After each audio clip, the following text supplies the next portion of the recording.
So Ron was just installed as a deacon a couple weeks ago, and I invited him to come share the word with us, and so we're going to hear from Ron here in a few minutes. But I wanted to talk about, and we'll get back into Judges next week. Judges is really, I think, important, and I didn't know for sure the direction fully that the Lord was going to be taking us with this, but as we're going through that verse by verse, I don't know about you, but I've been moved, not only in my preparation, but it seems like the Lord always does this when I'm preaching to myself in the moment. I'm just like, oh man, I just want to get on my knees right now and get right with the Lord. And so I hope God's working with your lives as well as we go through Judges.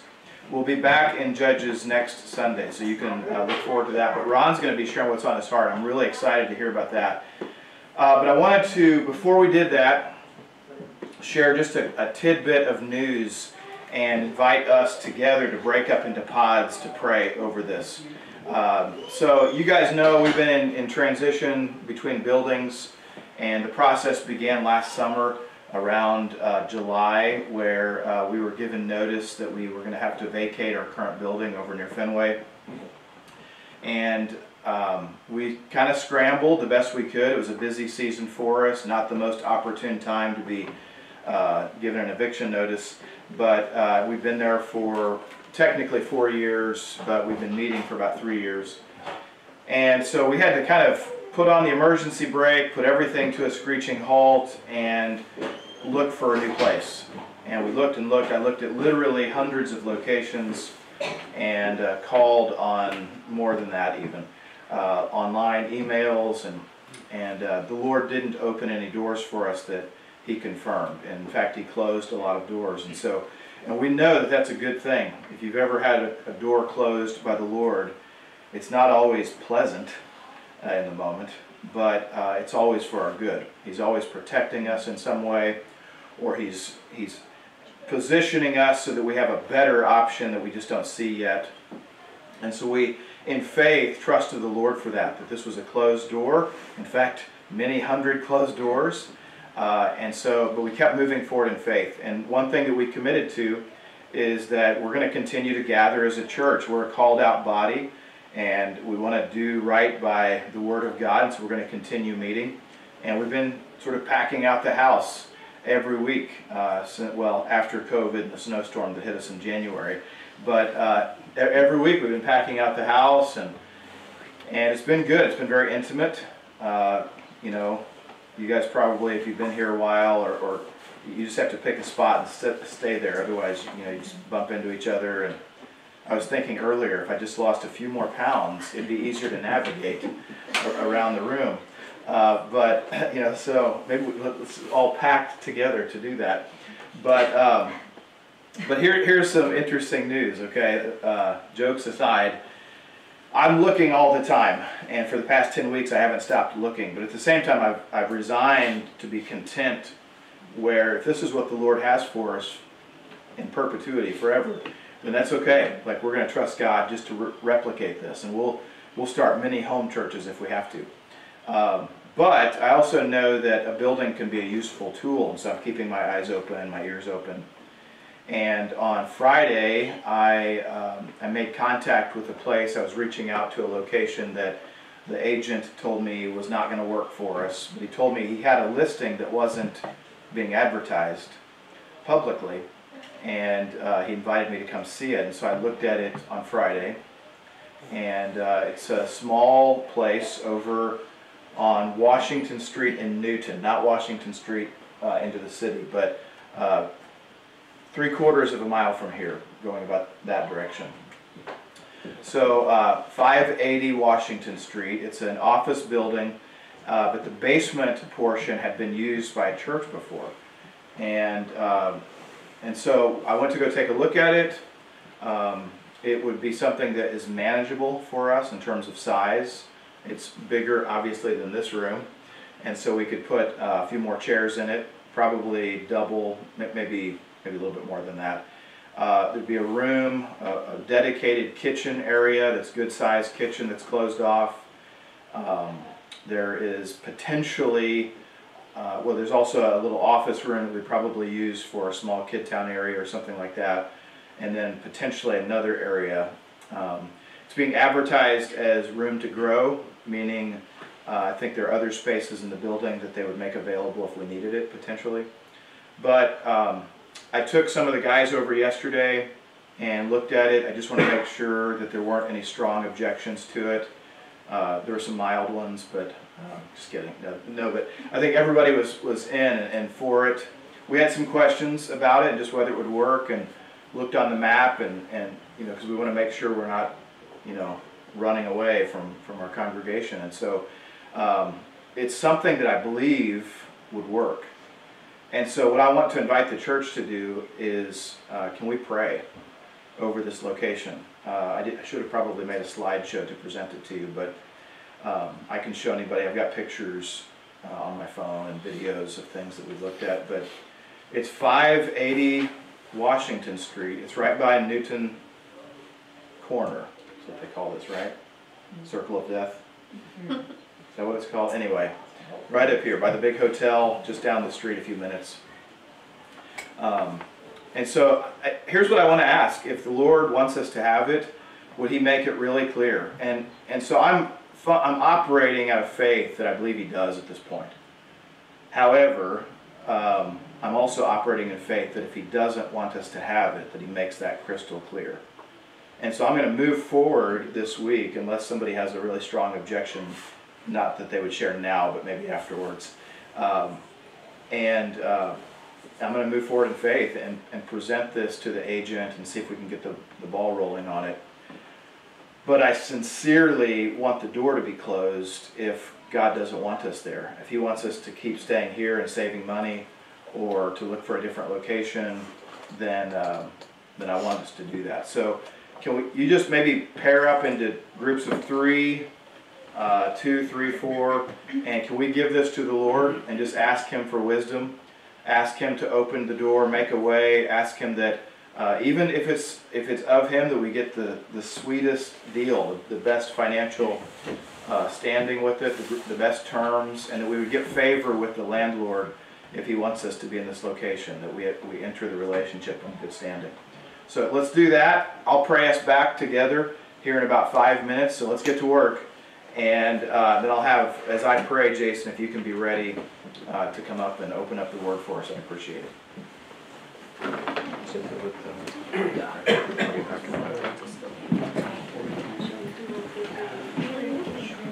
Okay.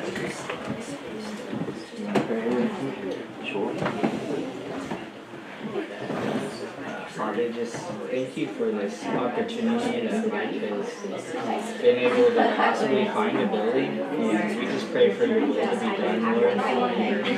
If this is the building that you want, we pray that it would be affordable and you would just work out all the details, and the process would be really smooth, Lord, just that it would work out for your glory, Lord. And I just give it to you in Jesus' name.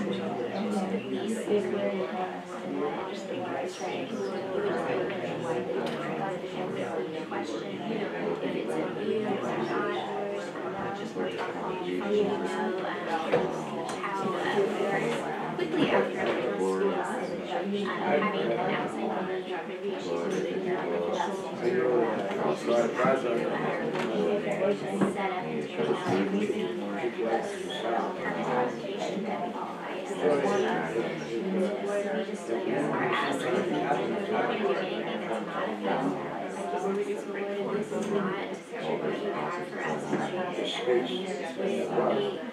I believe that's already questions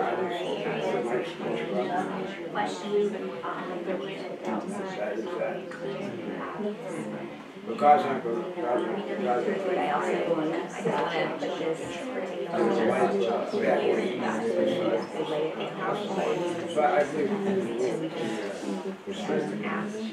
for you to just make it very clear.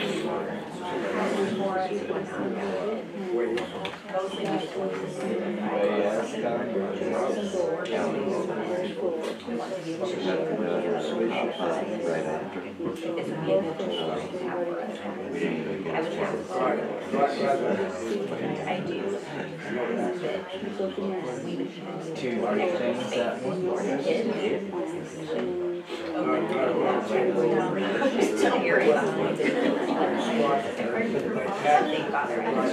sounds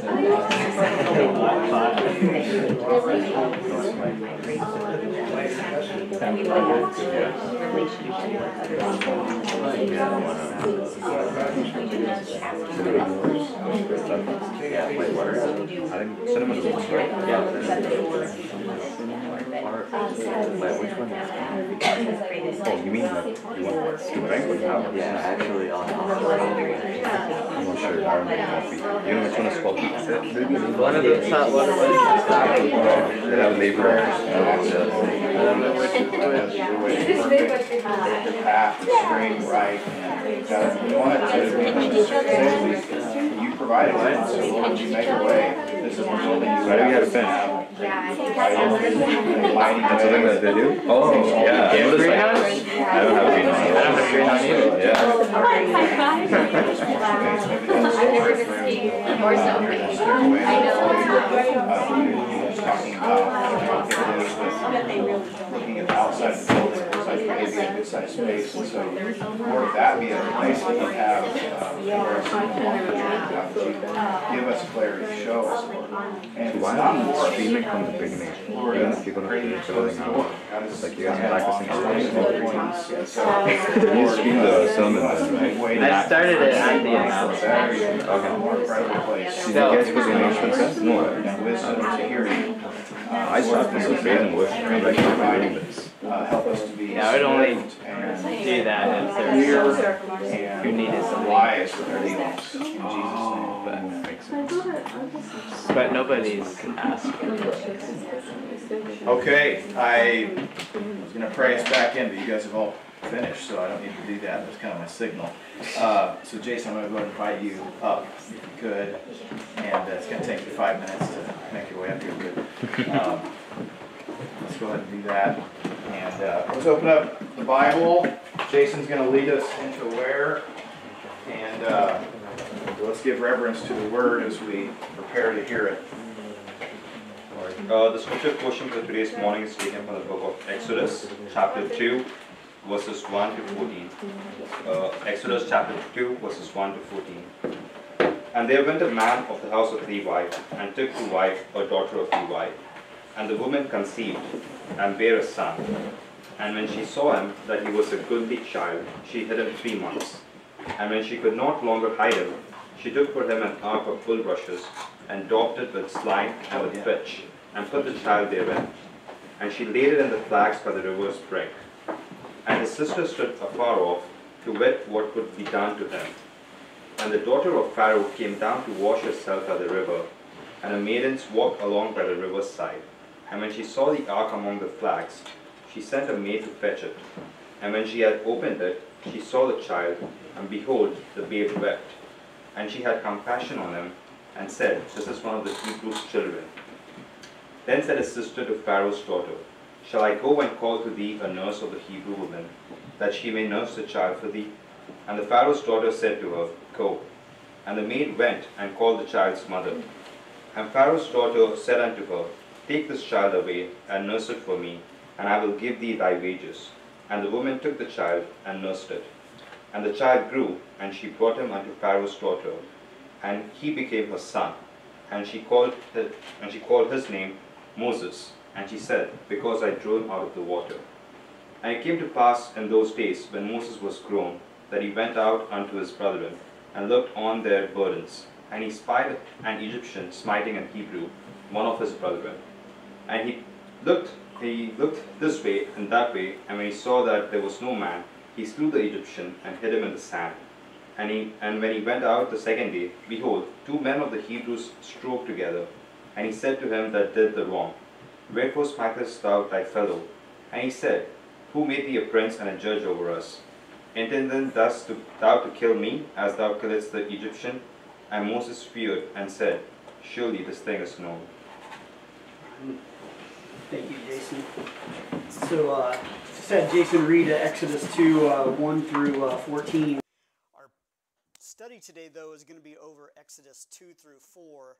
Now, don't get scared. We're not going to go through every verse of 3 chapters, but we're just going to be hitting highlights, and I felt like that I'd be kind of a jerk if I made Jason read all 3 chapters.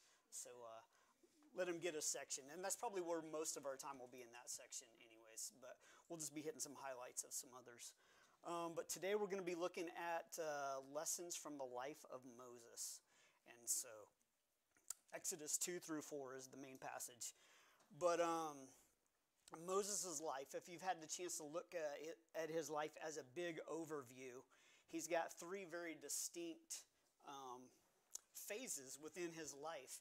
He had 40 years in Egypt. He had 40 years in the wilderness, and then he had 40 years leading Israel out, and he was also in the wilderness at that time. But so he had 3 very distinct phases and seasons of his life.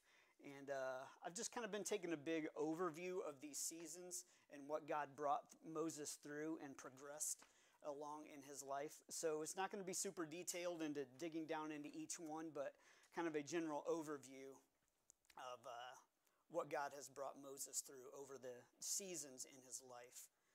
So for the first phase, got it called the choice to separate. That's just what I called it. But actually, before we dig into that one, I thought I'd just give you a quick summary of Moses' life and what's been happening here. So we're starting in Exodus chapter 2, but if you were reading in Exodus, you'll see in Exodus 1 that Israel is now been in Egypt for quite some time, and they're in bondage, kind of enslaved to Egypt, and it's been a real hard time. Matter of fact, the king of Egypt, which is also called Pharaoh, he's instituted a law that Israel was kind of outgrowing the Egyptians, and Egypt didn't like that because they thought Israel was going to overtake them.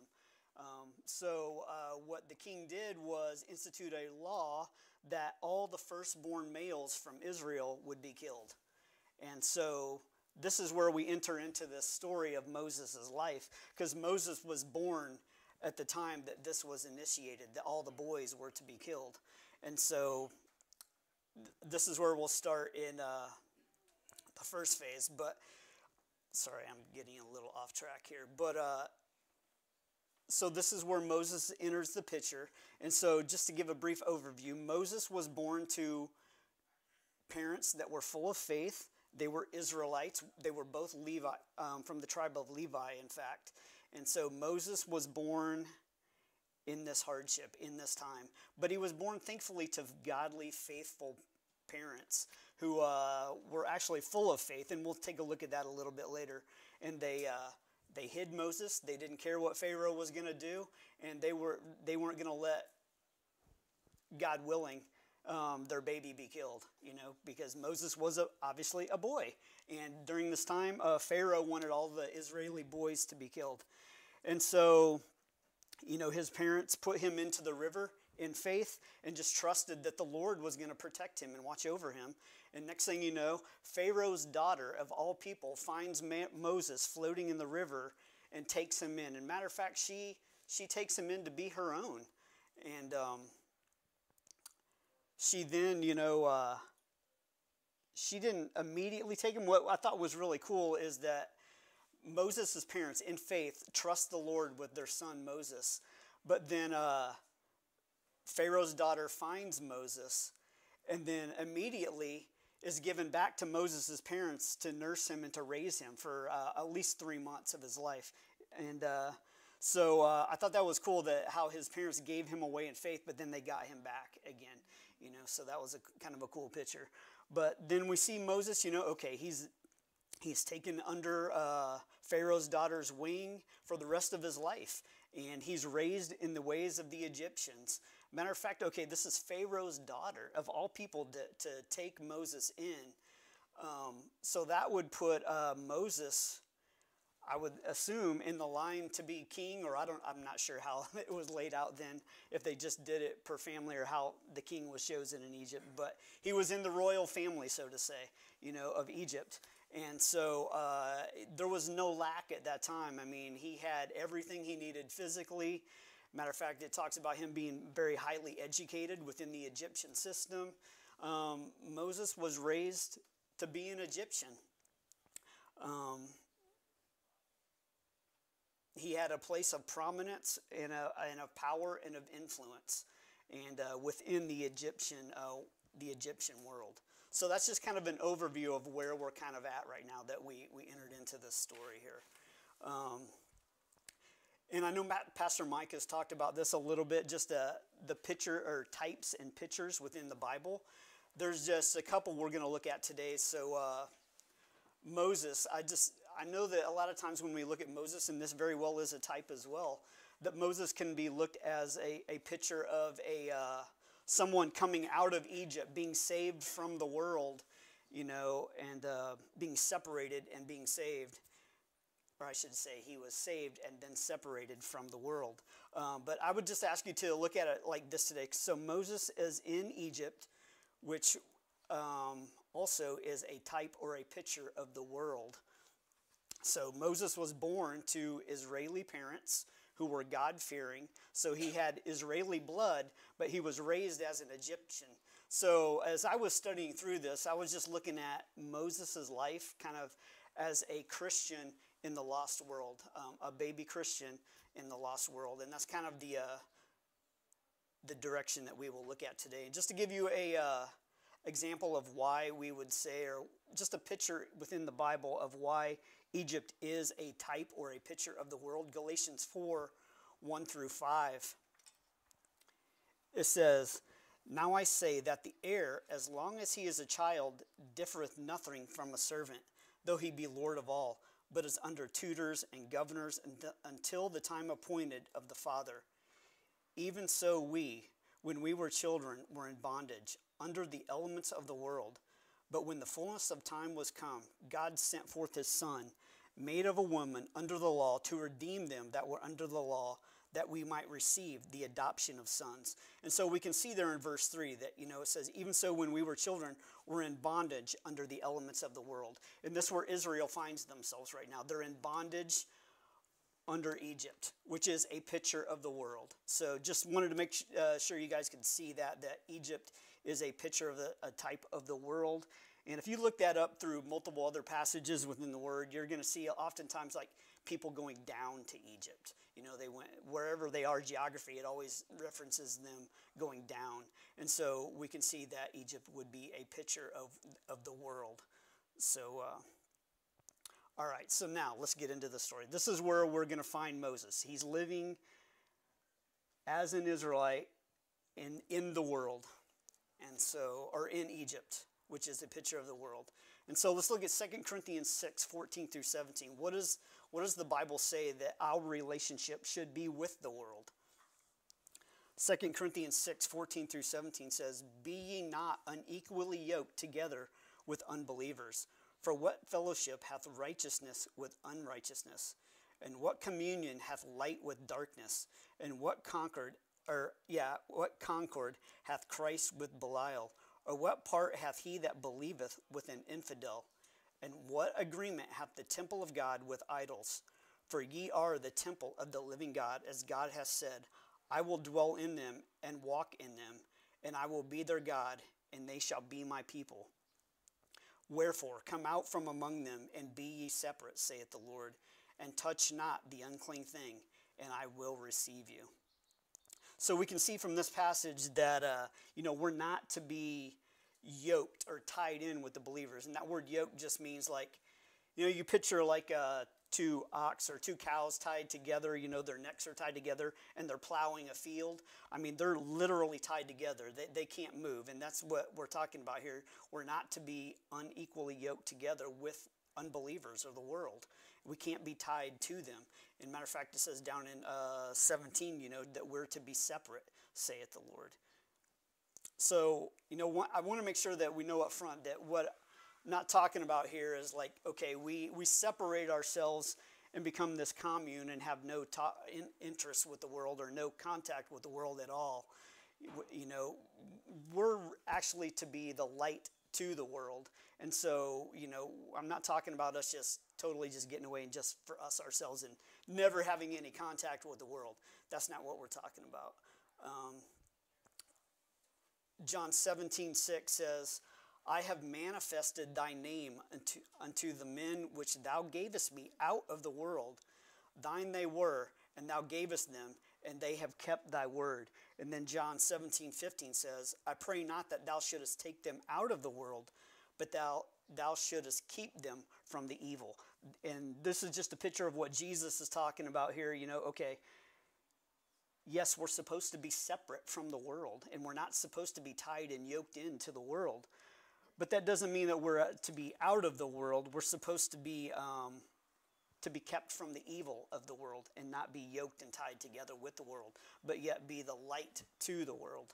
I'm hoping that is making sense, and I'm not just confusing you guys.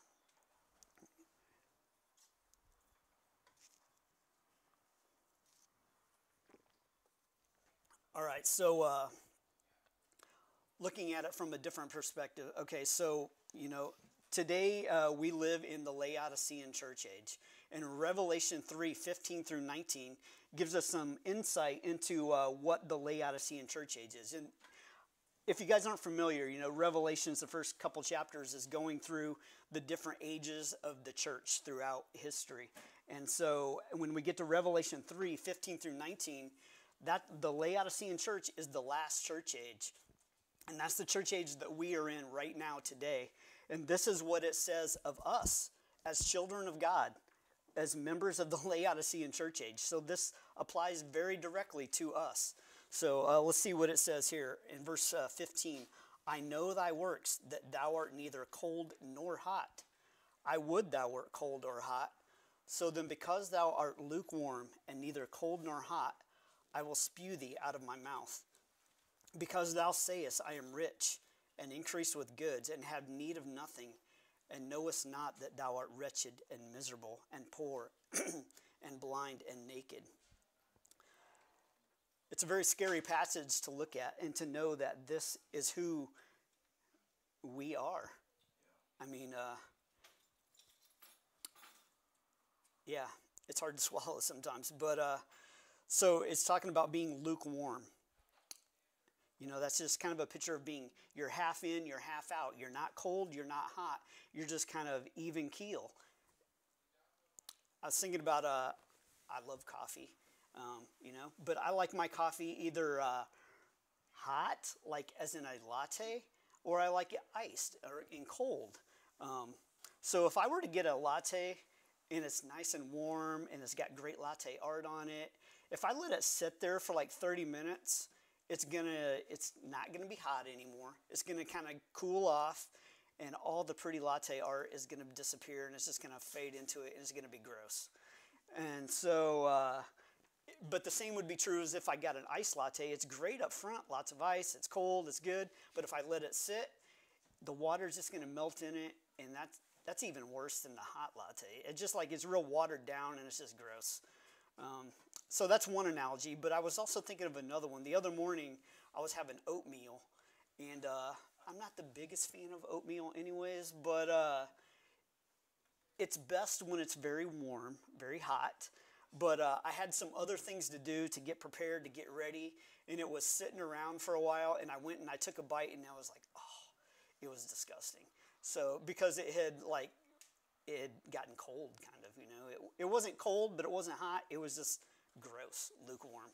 And so those are some pictures or analogies of what it means to be lukewarm. It's gross. And we can see what it says it does to the Lord here. It makes God sick. I mean, because they're all lukewarm and neither cold nor hot, I will spew thee out of my mouth. God doesn't like it when we're lukewarm. Matter of fact, he would prefer us to be cold or hot versus just kind of half in and half out, you know. And so this is talking about us as the church today. So let's just, within this passage here too, there's some things to look at. It says, so what do we say? And it says in verse 17, because thou sayest, I am rich and increase with goods, and have need of nothing, and and have need of nothing. So that's what we say as the church. I mean, I'm pretty sure that none of us would physically voice that, saying, I'm rich and I don't need God. I have need of nothing. I mean, we're not going to say that with our mouth. So how do we say that? I mean, that's what God says of us. He says that we say that we are rich and increase with good and have need of nothing. I have a quote here from Ralph Waldo Emerson, and I'm sure you guys have all heard it many a times. But what you do speaks so loudly that I cannot hear what you say. And so, it's just that the actions speak louder than words. So we can say something to somebody without really saying any words at all, just by our actions that we do. And I was thinking about that. It's like, okay, I'm thinking about my dad. And it would kind of be a reverse analogy there. But my dad, he has a hard time saying the words, I love you. And I'm sure he has said it before in his lifetime to me.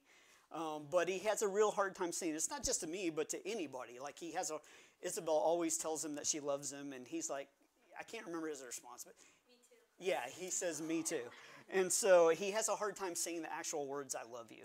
And, sometimes that can be hard. I'd like to just hear my dad say he loves me, or he loves my family. But for whatever reason, he has a hard time saying it, and sometimes I'm like, does he really love me or does he not love me? But I'm looking back at the things my dad does and not necessarily what he says, because, okay, I can think of there's all kinds of examples, but I have a couple here that I was thinking about. Like when I was a kid, I was really into baseball, the Kansas City Royals, and my dad, he had a job that really required him to be on call all the time, and he never really got off. But he knew how important it was for me and him to go to my first baseball game ever. And so he promised to take me to this Royals baseball game. And his work told him that day that if he went, that he was going to be fired, because they wanted him to go. They had work for him to do. And he's like, well, sorry, I told my son I was going to the game, and he walked out and left. And so he's sitting there he took me to the baseball game. And he's sitting there the whole time thinking, what am I going to do? I'm not going to have a job anymore, But the next day, he just woke up, went to work as normal, and nobody ever said anything. And so, so that's just one example I could think of my dad. Okay, given that he was willing to be fired to take me to the baseball game because he knew I wanted to go to the baseball game. And I know that may not mean a lot out of a whole lifespan, but that's just a picture of what my dad would show through his actions. But at one point, we had also moved across the country, and we didn't have the means to take all our belongings with us, and and then without telling us, he just showed up one day in a U-Haul truck with all our stuff, And so those are just examples of what my dad will do to go to lengths. And there's many more I could share, but those are a couple of okay, so actions speak louder than words. I can say, okay, my dad doesn't say, those words don't come out of his mouth, but his actions far exceed what his words would do. I know my dad loves me, and he still is doing those kinds of things now. Maybe not quite so much because he's just physically older and he can't maybe do as much, but I know my dad loves me because I can look at his actions. And so this is what Jesus is saying here in Revelation chapter 3.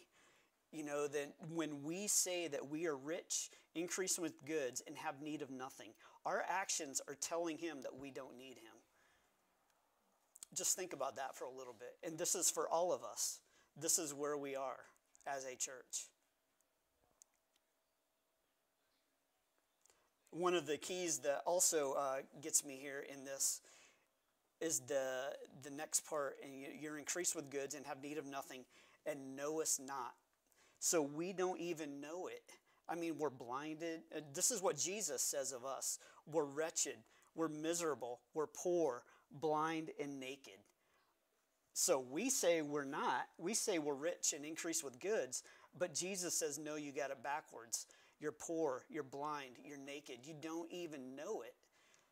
And I feel like that's where, there's a lot of times I don't realize that I am these things. I need the Lord in everything.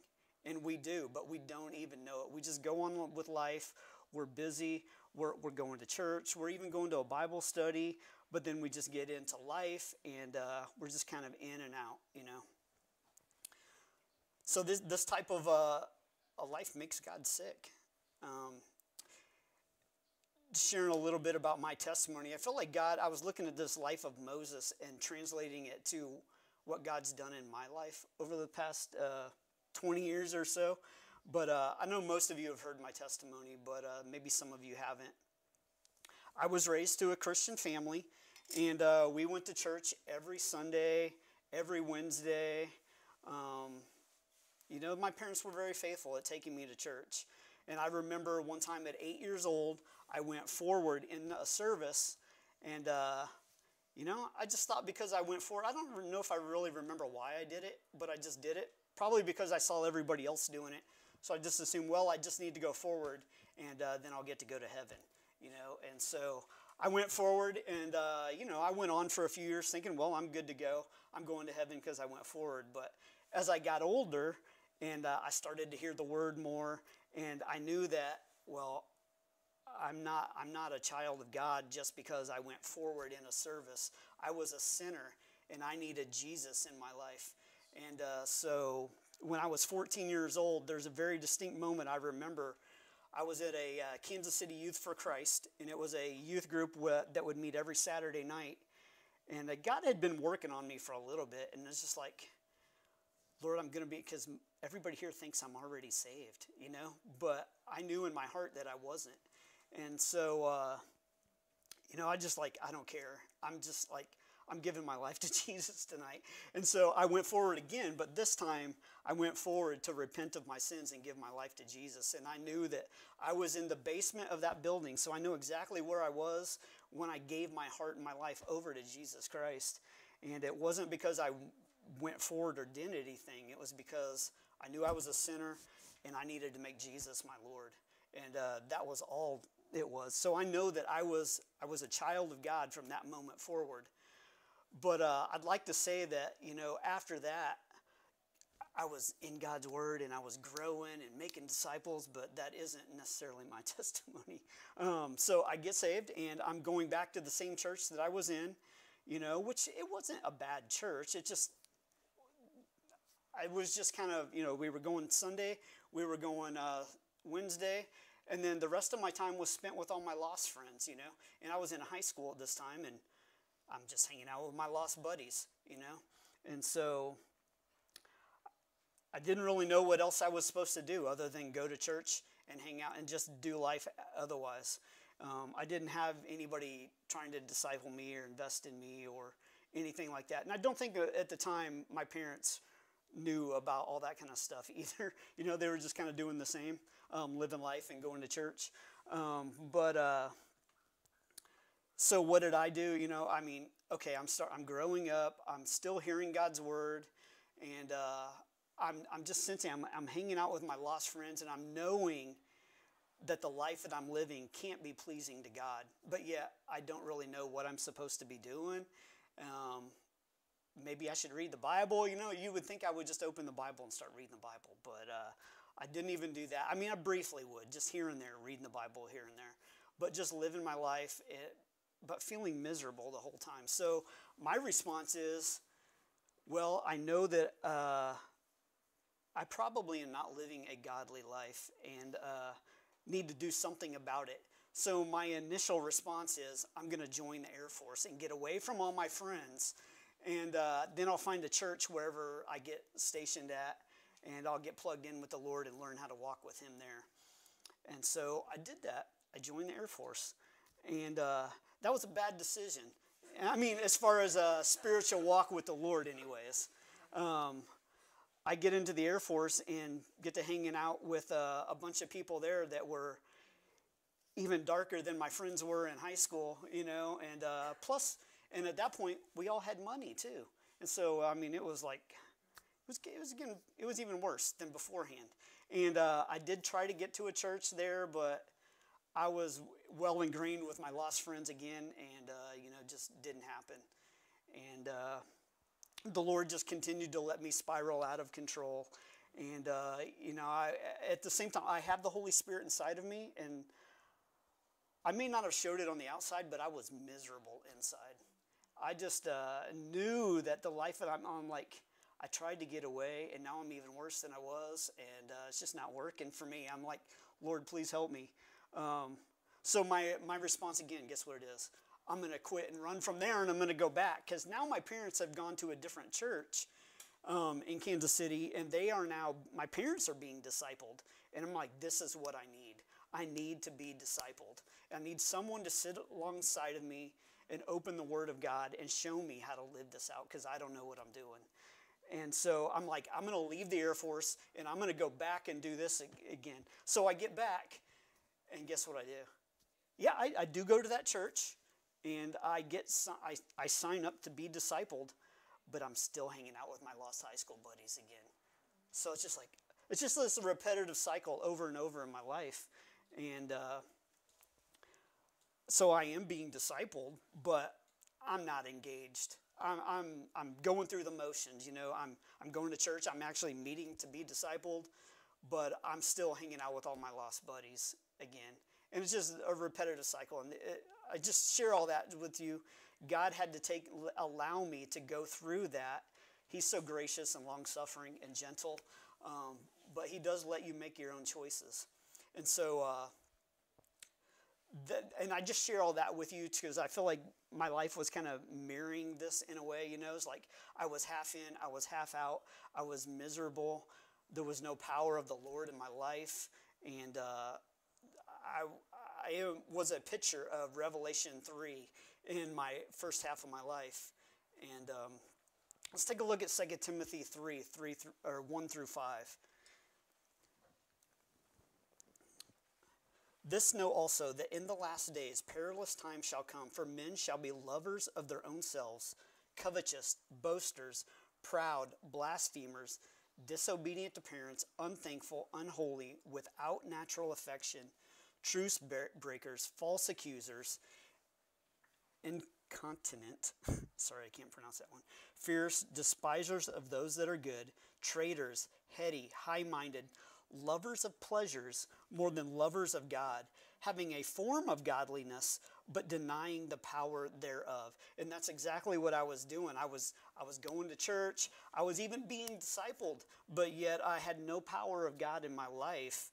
And I had a form of godliness, you know. I'd go to church. I was doing good things, but then living like the world. James 4:4 also, ye adulterers and adulteresses, know ye not that the friendship of the world is the enmity with God? Whosoever therefore will be a friend of the world is the enemy of God. Wow. Okay, so this is where we kind of step in and see Moses again. So Moses, picturing a saved guy living in the world. He's living in the world, you know, but at this point in his life, there's no evidence of God in his life. There's no power evident in his life that we can see anyways through Scripture. And so this is where we find Moses at right now. I had a coworker once tell me, and going back to the there's no power in your life, I was actually trying to share Jesus with him.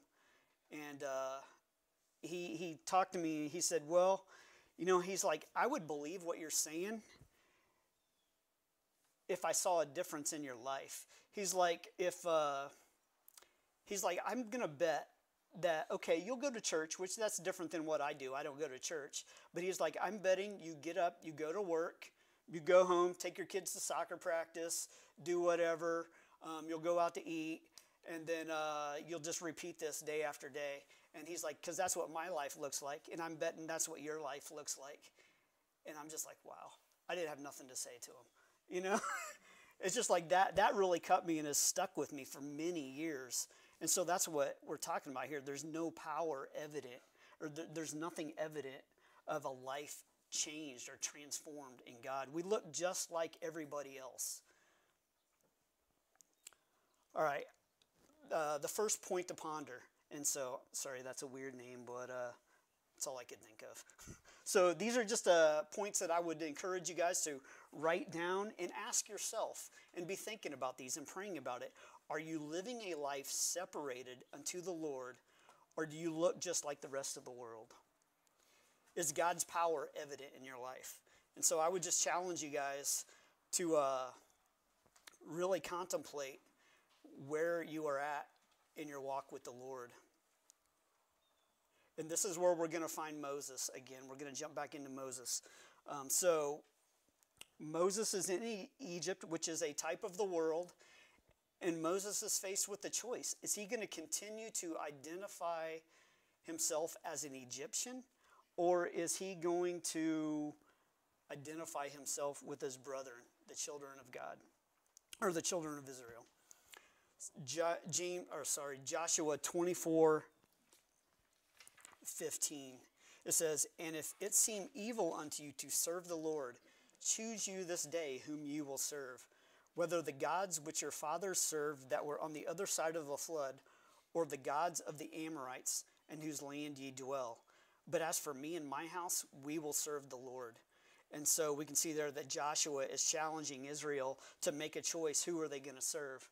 And so that's the same place that Moses had to come to.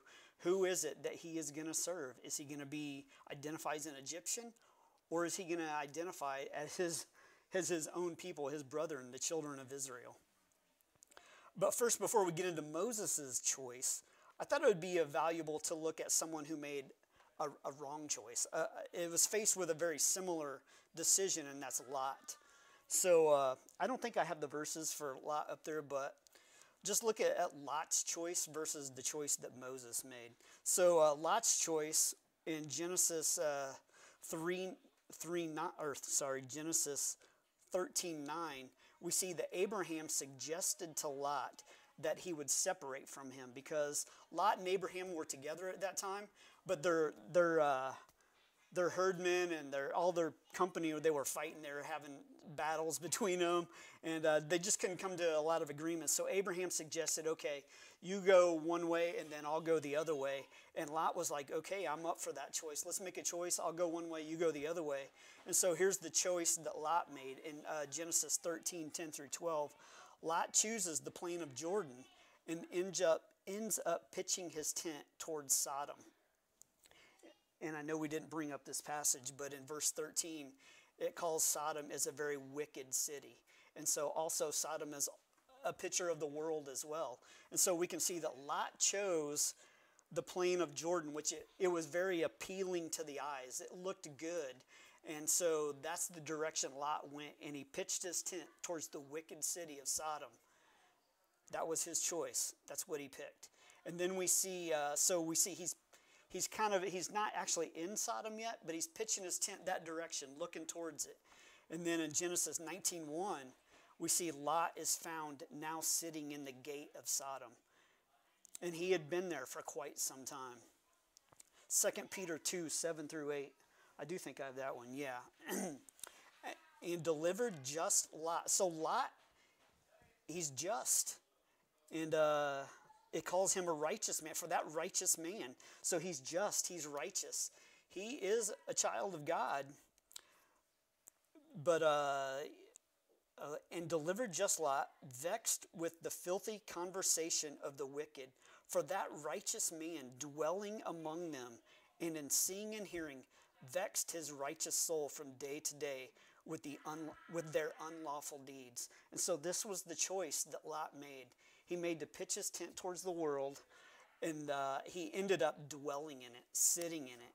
And this is where he was found, vexed, filthy, and he was seeing and hearing their conversation each and every day, and it became a part of who he was. He just started being just like the world. So, yeah. Let's take a look at Moses' choice.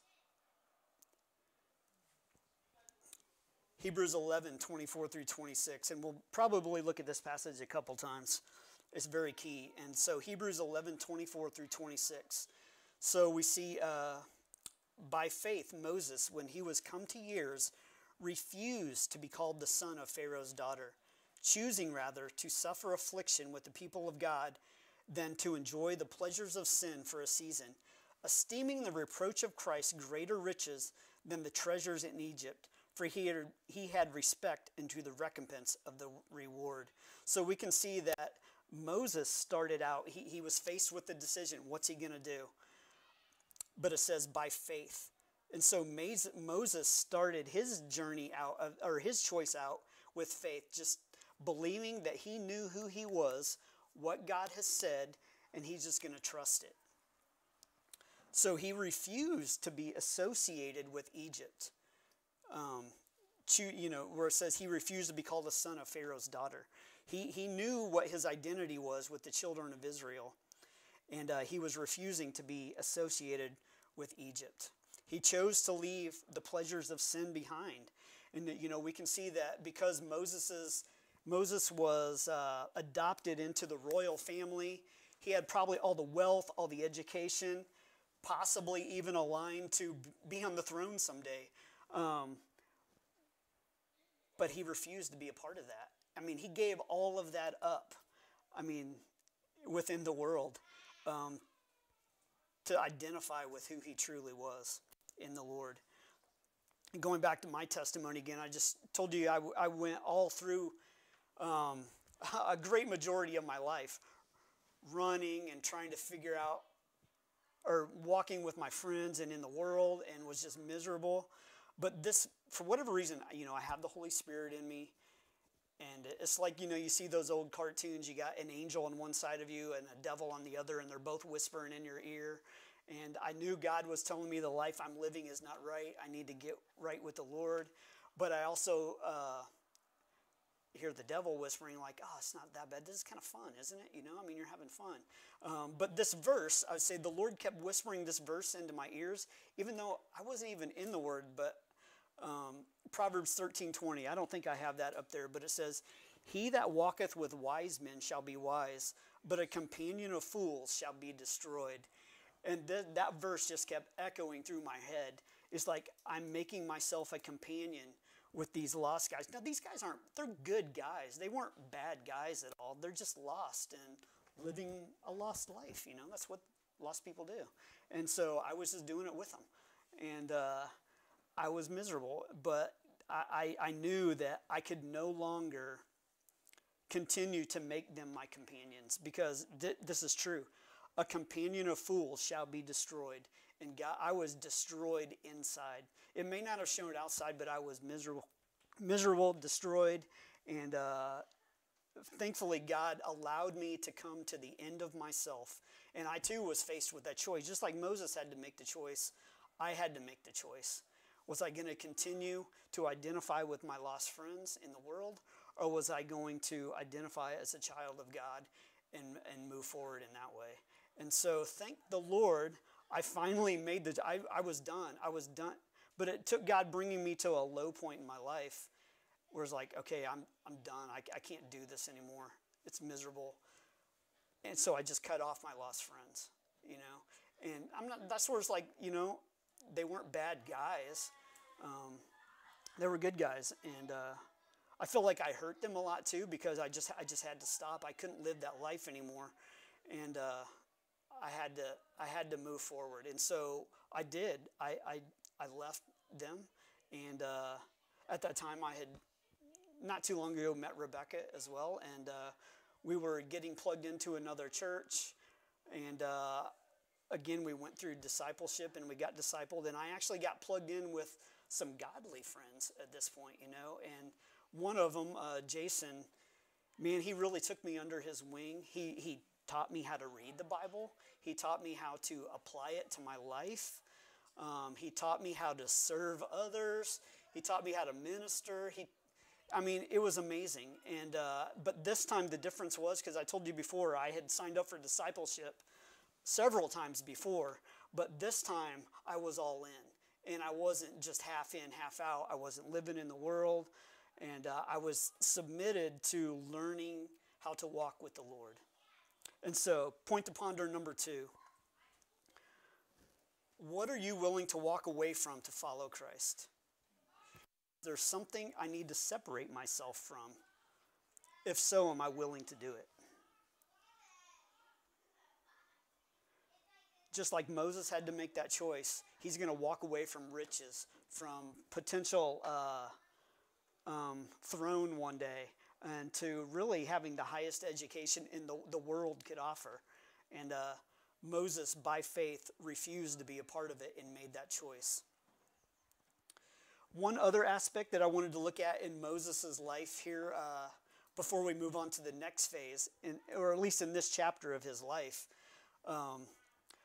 God used this period to instill a burden for the ultimate calling that Moses had on his life later down the road. But Moses lacked the right response. So this is where we see, I don't think I have that verse up there either, but it's, I think it's in verses 13 and 14 in Exodus chapter 2. But, this is where Moses, well, actually, I'm sorry. Yeah, let's look at Acts 7, 23 through 25. Yeah, there we go. So this is Moses. And when he was a full 40 years old, it came into his heart to visit his brethren, the children of Israel. So he's identified now with who his brethren are. They're the children of Israel. And seeing one of them suffer wrong, he defended him and avenged him that was oppressed, and smote the Egyptian. For he supposed his brethren would have understood how that God by his hand would deliver them, but they understood not. So we can see in this passage that, okay, God says that it entered into Moses' heart. He saw his brethren that he is now identified with being oppressed and beaten and under heavy oppression. And he wasn't okay with that. God put it in his heart like, I want to do something about this. I'm not okay with this. I'm going to side with them. I'm not going to be a part of this Egyptian side anymore that's actually doing the oppressing and the killing. But we can see how Moses handled it here. He didn't necessarily handle it in a godly way. He kind of took things under his own ability. And, that's why I say Moses was a picture of like a baby Christian at this time. He's got a burden, but and he tries to go out and do something, but he doesn't really know how to do it yet.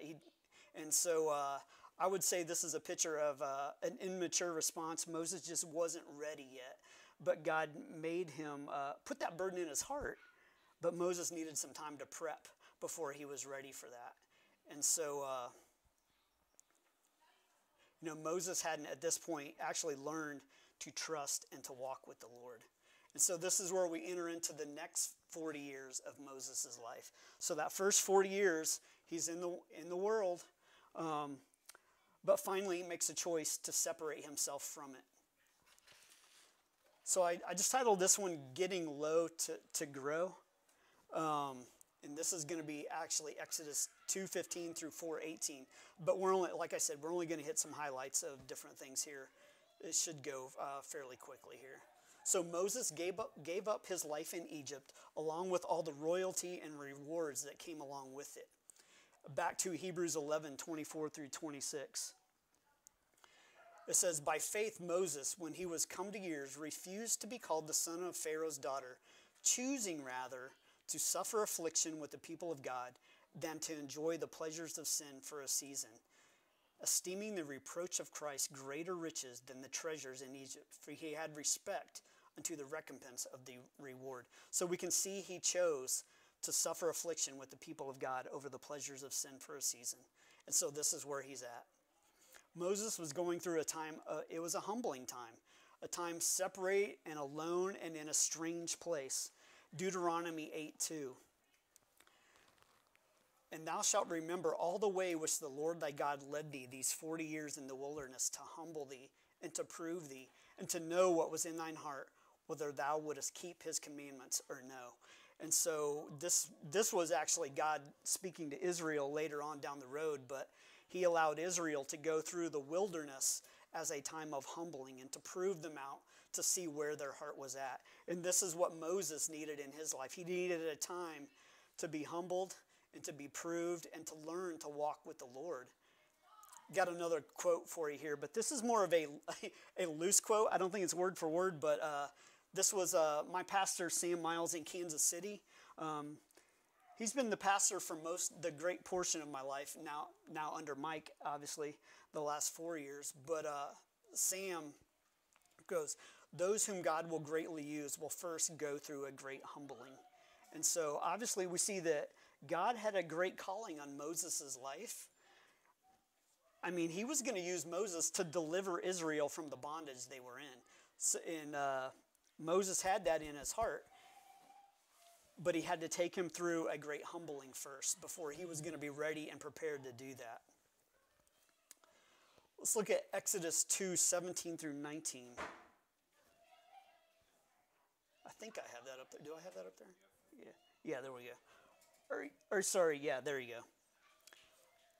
So we see here in Exodus 2:17 through 19, and the shepherds came and drove them away, but Moses stood up and helped them. I'm sorry, I guess I should preface this with, we're going to look at some points here with what Moses learned. We don't have a ton of information about his time, but we can take some points out of what he learned through this 40-year period of his life. And the first one we're looking at here is Moses learned to serve others. And so we can see Moses stood up and helped them. So there were some ladies out leading their father's flock, and then some other guys were coming along, scattering their sheep away so that they couldn't get any water. But Moses, okay, he's in this strange place now. He's all alone, but yet he still has a heart to look and to see. He noticed that these ladies needed help, so he stood up and helped them. I mean, it's just a small thing, but he did it. He saw it, he noticed it, and he helped them. He ran the shepherds away, and he actually fed or gave water to their flocks. And so, you know, Moses was taking this time. He's in the desert. He's learning to serve others, even on a small level. It's nothing big, but he sees the need, and he's willing to help. That's another thing. I go back to, Mark 10:43 through 45 also. But so shall it not be among you, but whosoever will be great among you shall be your minister, and whosoever of you will be the chiefest shall be servant of all. For even the Son of Man came not to be ministered unto, but to minister, and to give his life a ransom. And my pastor, Sam, in Kansas City, would always say this too. If you can't clean a toilet or vacuum a floor, then you're not fit to lead. And so, you know, this is where Moses finds himself. He's learning to just serve at the little things in life. And then moving on, we'll see that he's also learning to lead a small flock through the desert. Exodus 3:1. Now Moses kept the flock of Jethro, his father-in-law, the priest of Midian, and he led the flock to the backside of the desert and came to the mountain of God, even to Horeb. So that we can see there that, okay, he's keeping the flock now. It's a small flock, but he was leading it through the desert. Come find out later, he's going to be leading a much larger flock through the desert. But he didn't know it at this time. He's just doing what he knows to do, and he's leading a small little flock. God's using him or teaching him how to lead at this point. Matthew 25:21 says, his Lord said unto him, well done, thou good and faithful servant. Thou hast been faithful over a few things. I will make thee ruler over many things. Enter thou into the joy of the Lord. So if we can just be faithful over the small things, and that's what Moses was doing. He was being faithful, leading a small flock in the desert. And then God greatly used him later down the road. And so we can see the Lord desires us to just be faithful in the little things. Be faithful in a few things, and just let the Lord work everything out. So next point, Exodus 3. Oh, that's where we were. Sorry. You guys have all seen The Karate Kid, right? Yeah. Okay, that example came to mind. That's just like, you know, when he's being taught how to wax these cars and paint a fence. I mean, in the movie, he was kind of like disgusted with, like, why am I wasting my time doing this stuff, you know? But in the end, his teacher, I forget his name. Miyagi. He was trying to teach him some karate moves and ways to do these things and to get the motions down and all this stuff, but he didn't want to do it. But then it finally clicked. He's like, okay, maybe he's making me do this, not just because he wants his fence painted and his cars waxed, but there's a greater point to this. And so that's just an example of doing the little things, you know, like maybe we think that they're remedial or not very important, but God's going to use them in our lives later down the road. So just be faithful in those little things. All right, so Exodus 3:4, and so this is the last thing that we see here that Moses was learning. He was learning to hear from God. And Exodus 3:4, and when the Lord saw that he turned aside to see, God called unto him out of the midst of the bush and said, Moses, Moses. And he said, Here am I. So this is the first time that we have in Scripture that we see Moses interacting with God. And so he's hearing God speak to him because he says, God, here am I. And so, Moses had to go through, learn what it meant to hear from the Lord. Just like when I said I had to submit myself to discipleship, and I had to put myself under my brother Jason, and he taught me how to read the Word, but he also taught me how to just sit and listen and hear from the Lord. And I can say, okay, that didn't come instantly. It took me a while to just walk with the Lord, but finally, okay, I'm hearing the Lord speaking to me, through His Word. And this is where we see Moses at now. He's hearing God speak to him. And so, going back to my testimony, I got plugged into discipleship. And like I said, I was learning to serve. I was learning to lead. I was learning to hear from God. And I would challenge you guys, if you have not submitted to being a disciple, please talk to me, talk to Mike, talk to Brooke, talk to one of us. Maybe you don't know what discipleship is. We'd like to talk to you and maybe inform or give you some more information on what that could look like here at Living Faith Boston. But here's another point to ponder, point number 3. Are you willing to let God bring you low to build you back up for His glory? And this is a tough thing sometimes, Just like I didn't want to admit that I had to separate from my friends and stop living the life that I had. But I had to do it. And it was hard because I loved my friends. And, because I did that, they were mad at me and basically said, oh, I'm just too good for them, like I thought I was Mr. Goody Two-Shoes or whatever. And so, that hurt a lot. And it was hard. I had to basically start over. But God is good and God is faithful. And God wants you to be willing to let Him bring you low so that He can get the glory out of your life and build you back up. All right, we're entering into the final phase now of Moses' life. And I just titled it Finishing Strong. So let's look at verse 2 Timothy 2:21. Yeah, if a man therefore purge himself from these, he shall be a vessel unto honor, sanctified and meet for the master's use, and prepared unto every good work. Okay, so now we can see the first 80 years of Moses' life was really just in preparation for him getting ready to do what God ultimately had called him to do. He was now prepared and ready for the master's use. So God called him to a specific calling. He was ready. God called him back, and we know ultimately how God used Moses to deliver Israel from the bondage of Egypt. But just to take a quick look back at that, so God sent Moses back to Egypt. So we see that's a picture of him going back. He didn't separate himself completely and just isolate himself from the world. He's now going back to the world, but in a much different mindset than he was when he was there. And so just to take a peek at how Moses, the first time we saw Moses was in Egypt. Where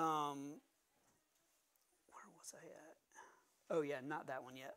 The first time Moses was in Egypt, we saw that he saw his brethren and he wanted to defend them, and then he ended up killing a man, which is ultimately not necessarily the path God had for him.